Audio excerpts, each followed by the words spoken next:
Indian bank অ্যাসোসিয়েশনের সঙ্গে United forum of banks ইউনিয়নের বৈঠক নিষ্ফলা। তার ফলে আগামী 24 এবং 25শে মার্চ দেশজুড়ে ধর্মঘটের সিদ্ধান্তে অনড় ব্যাংক কর্মী সংগঠনগুলির সদস্যরা। চলতি মাসের 22 তারিখ চতুর্থ শনিবার এবং 23শে মার্চ রবিবার, তারপর 24 এবং 25শে মার্চ ধর্মঘটের ডাক। সব মিলিয়ে মোট 4 দিন টানা বন্ধ থাকতে পারে ব্যাংক।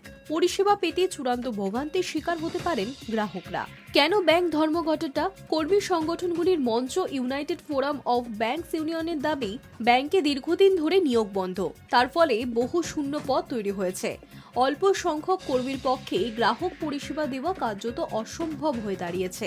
এছাড়া 5 দিনের সপ্তাহ চালুর ক্ষেত্রেও আইবিএ সঠিক ভূমিকা পালন করেনি বলে অভিযোগ। তৃতীয়ত, উৎসাহ ভাতা চালুর কথা থাকলেও তা এখনো হয়নি। এমনই একগুচ্ছ দাবিতে ব্যাংক কর্তৃপক্ষের সংগঠন ইউনিয়ন ব্যাংকস অ্যাসোসিয়েশন বা আইবিএ এর সঙ্গে কর্মী সংগঠনগুলির মঞ্চ বৈঠক করে।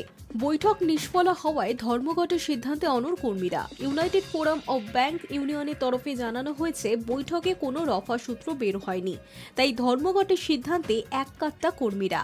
এদিকে আগামী 18ই মার্চ কেন্দ্রীয় শ্রম কমিশনারের সঙ্গে আরেকটি বৈঠক রয়েছে। ওই বৈঠকে কি আলোচনা হয় সেদিকেই তাকিয়ে রয়েছে এখন সকলেই। Hi news network.